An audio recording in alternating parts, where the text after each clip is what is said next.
ANC President Cyril Ramaphosa is expected to visit the home of the late Johannesburg Mayor Jolidee Matongo. He'll be conveying his condolences to Matongo's family on behalf of the party and the broader mass democratic movement. Matongo died in a car crash on Saturday.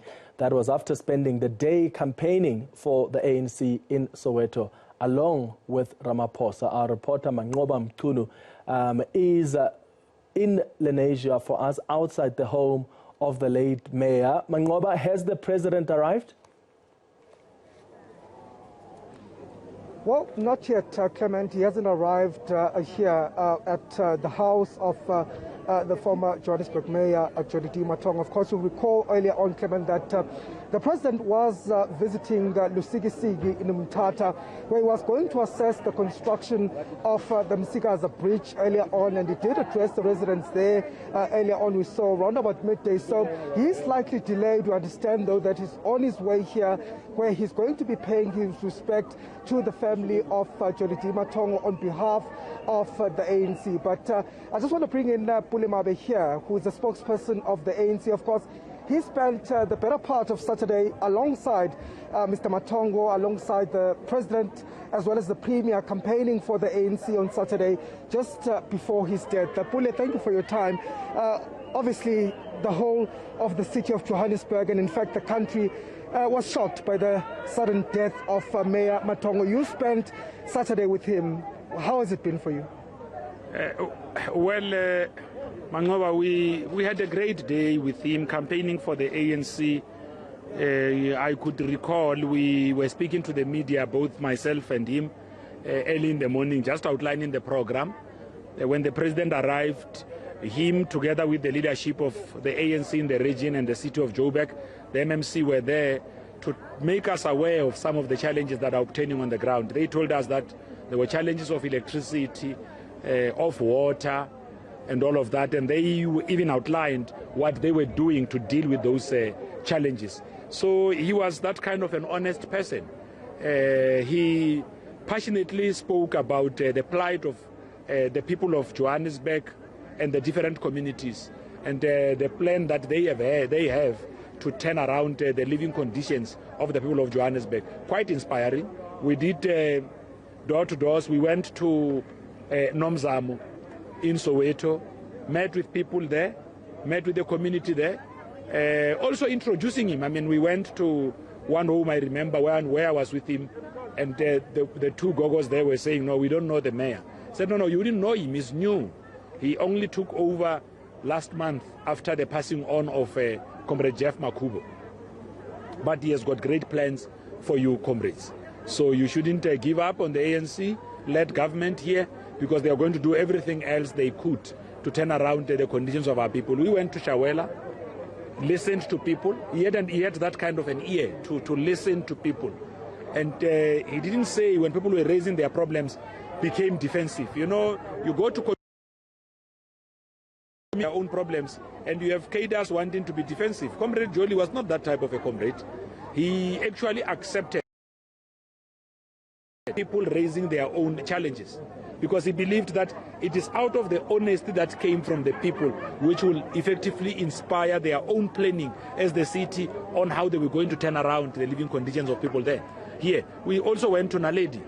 Same happened. People spoke, raised their own challenges, and Manqoba, you know, the challenges that people were raising were actually the same issues that Comrade Jolie would have made us aware of. And when we spoke late that afternoon, indicating to him that we won't be joining the program in Thokoza Park, where him and Premier David Makhura were to go and meet those community members who were there wanting to interact with the African National Congress.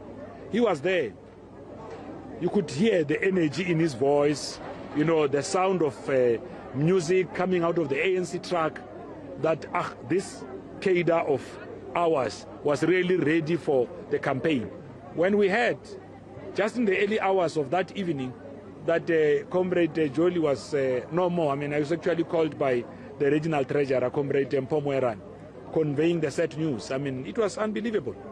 So unbelievable. How can someone that you had just spent your time with, who had just outlined grand plans who was working hard to make sure that the ANC emerges victorious, but the ANC becomes an instrument of uniting the people of Johannesburg.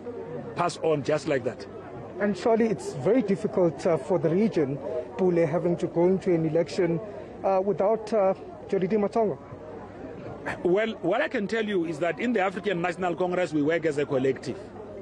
The plan and vision that Comrade Jolie carried mirrored the vision that the entirety of the collective carried. You remember even when Comrade Jeff passed on, Comrade Jolie and team came in, they picked up the spear to make sure that the ANC could still be able to deliver services. Our message to cadres here is that they must do what Comrade Jolie and the collective did. They've got to make sure that the promises that were made to the people of Johannesburg are fulfilled, that we deal with the question of electricity, we restore it to the residents of Soweto, we keep to our promise, we solve the water challenges that were there, because we understand fully well that some of these issues did not necessarily happen when the ANC took over administration. The ANC had plans in 2016, it lost elections, the city was taken over by a coalition, certain things did happen.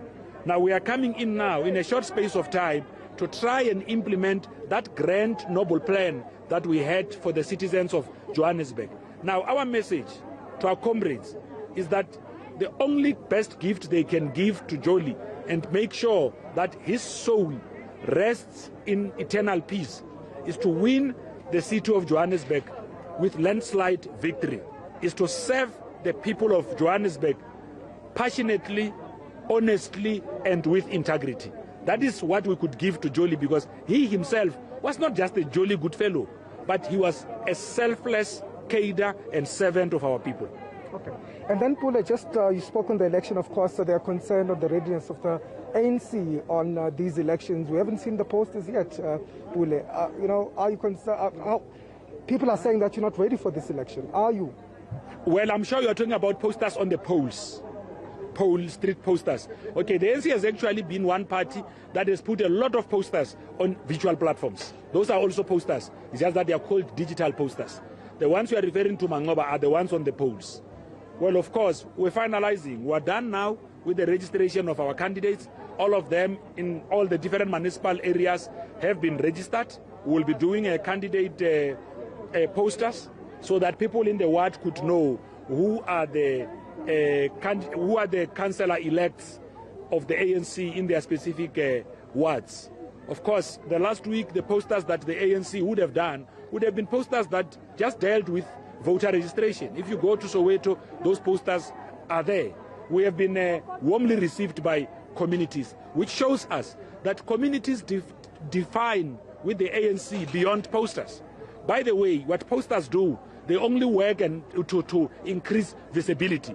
But your support base doesn't measure you and your ability to deliver on your promises on the basis that you have got street posters. Actually, that traditional way of campaigning is now being overtaken by many other digital platforms. I can tell you now, Manqoba, that almost all our ward councillor candidates have established WhatsApp groups in their own communities. They are interacting with the people, the voters, directly on a daily basis. Even this manifesto that we are unveiling on Monday will be taken to communities. There will be ward-based manifesto sessions where Manqoba, as a ward councillor candidate of Ward 96 in Johannesburg, will go around telling the people of Deep Slot, of Kayasent, of Tabombeki Squatter Camp, of Dainfen, that these are the plans that we have to turn around your areas. We'll deal with water in this way. So the ANC is running a wall-to-wall grounded campaign. We are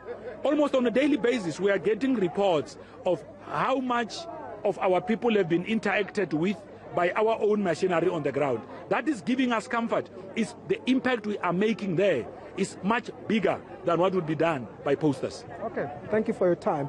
Pule Mabe, who's the national spokesperson of the ANC, of course, speaking to us ahead of the arrival of the ANC president here, President Cyril Ramaphosa, who's scheduled to arrive any moment from now. And I can tell you that, Clement, there's still quite a lot of people that have gathered here outside some of the structures of the ANC, including various